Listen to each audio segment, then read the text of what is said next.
Number 1. When I was about 18, me and some friends took a road trip about 7 hours or so down to the Apalachicola National Forest near Tallahassee, Florida. We were going to do a little car camping, drink a few ice-cold beers, 18-year-old stuff. As such, we didn't want to be bothered by any park rangers, so we drove way deep into the woods. Got there, set up camp, had said beers, and me and a guy decided to do a little exploring. So we walked about 100 yards from our site back to the main road, saw another path directly across from us, and started walking. Immediately, we started seeing signs that someone had lived there for quite a while. Big bags of trash, stuff like that. Should have been a huge red flag to turn around, but 18. Nothing could hurt us. So we get to this campsite of an older white guy living out of his van. Clothesline strung up, coolers placed around it, and a big gorgeous dog. I think maybe a golden retriever. We try to back out, but he sees us and starts talking. He's friendly enough, asks us where we're from, tells us about some cool spots to check out in the park. We end up chatting for 10 minutes before we get going on our way. I kept thinking to myself how odd it was that he gave directions in steps, not yards or miles. Guy always seemed to be off balance, not stumbling drunk, but like he was walking on a balance beam, swaying side to side. Oh, and he was super excited to talk about national parks and forests from where we were from. We went back to our tents. Nothing really seemed out of the ordinary, other than the blinding fog we trekked through. Fast forward 2 months. The same buddy calls me late at night and tells me to turn on the TV to the news. I oblige. I see an old dude with a van. You see where this is headed, but I didn't. So I get pissed at my friend for waking me up. No, watch. And then I see the golden retriever, and it all clicks. The man's name was Gary Michael Hilton, convicted of at least 4 murders.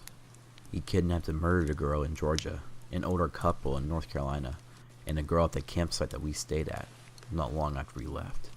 Yes, the very same places he had been talking to us about. Obviously, we call the cops. They put us in touch with the FBI, and we get flown down to take investigators to the campsite.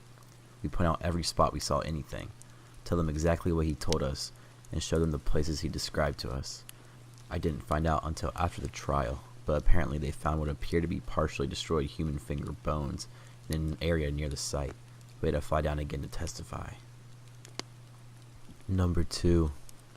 Last year, a friend and I went on a long trip to New Mexico. We camped most of the way, and our first night of camping, we spent it in the Jefferson National Forest at a campsite in West Virginia. We had found some pamphlets for campsites at a gas station, and we drove out to a place called White Rocks Campground, which was like a 25-mile drive up a dirt road into the mountains. We were in the boonies.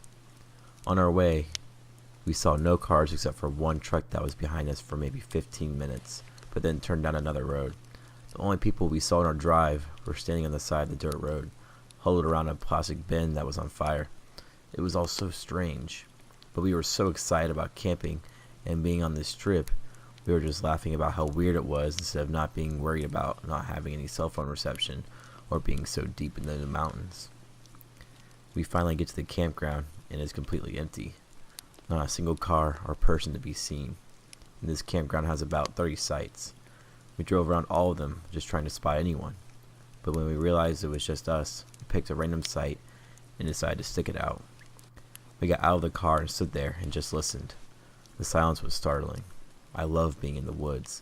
I've never felt scared or intimidated to be out there, but there was such a different feeling this time. There were no bird sounds. It was just thick, silent woods. This was straight up Blair Witch. It was getting dark quick, and we decided to start a fire and put up the tent to try to get comfortable. My friend was in charge of the tent, and I was putting together the fire. While we were trying to go about our business, we would both stop and listen. My friend even made the point that if anyone was to approach us, at least there were crunchy leaves everywhere for us to hear it coming. See where this might be going? I thought we were just freaking ourselves out, but it really felt like someone was watching us. It was the first time in my life I've understood what that feeling is. I had goosebumps. I wanted to leave, but I kept my cool for my friend. Turned out she was also internally freaking out, but trying to keep it cool as well. Finally, the fire started. Tent is up, the sleeping bag is ready, and the sun had completely set.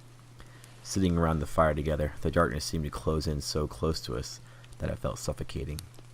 My friend brought out a book to read aloud and make us feel more comfortable. I grabbed my headlamp and would occasionally turn it on and look around me. I had the same feeling since we pulled into the campsite, that someone was out there in those woods.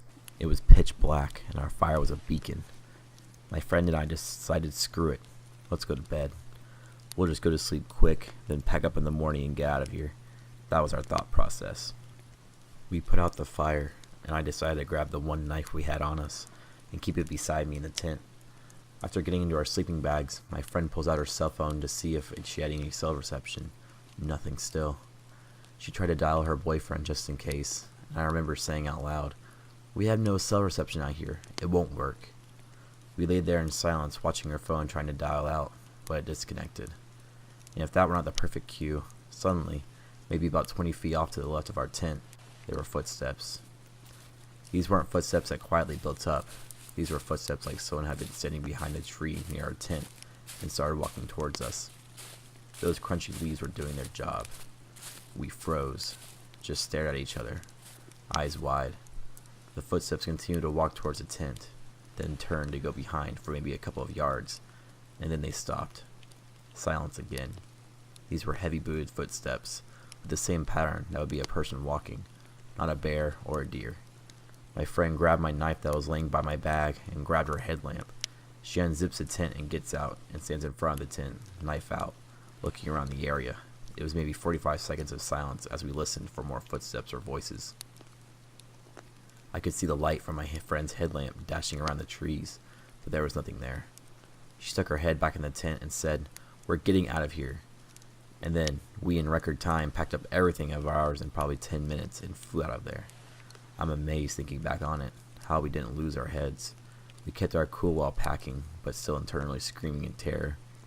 We only had our headlamps on, and the whole time we were packing up, I kept thinking how the hill people would grab us and pull us into the darkness, and we were completely helpless if they did. Didn't feel like it was really happening. Maybe that's why we were almost completely calm while packing. Like there's no way this is actually happening on our first night camping.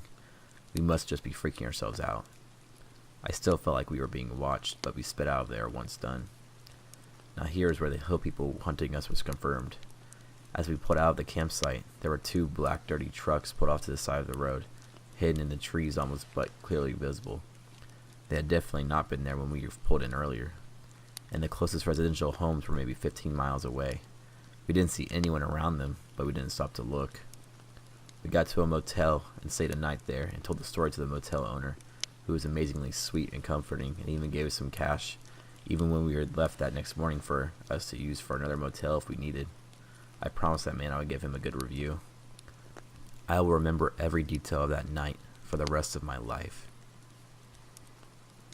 Number 3.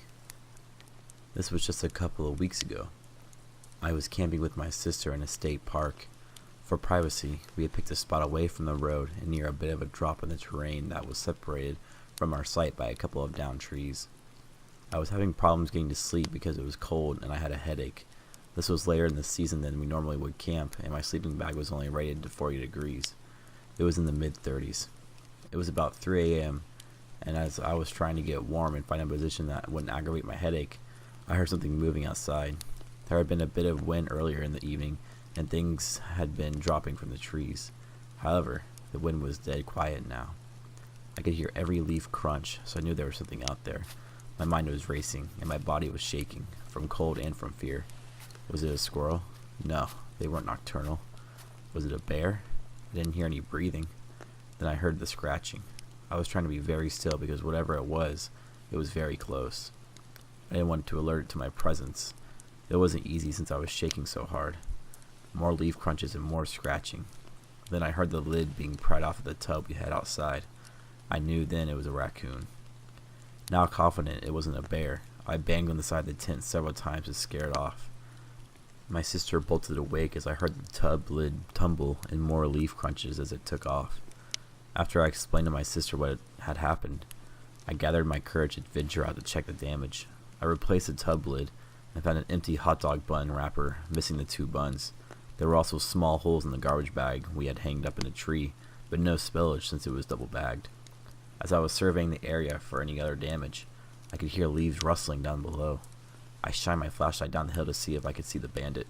That's when I saw a man in a black beanie walking down the hill in the pitch black with no flashlight, about 35 feet from me. I was too scared to do anything but return to the tent and try to slow my racing heart.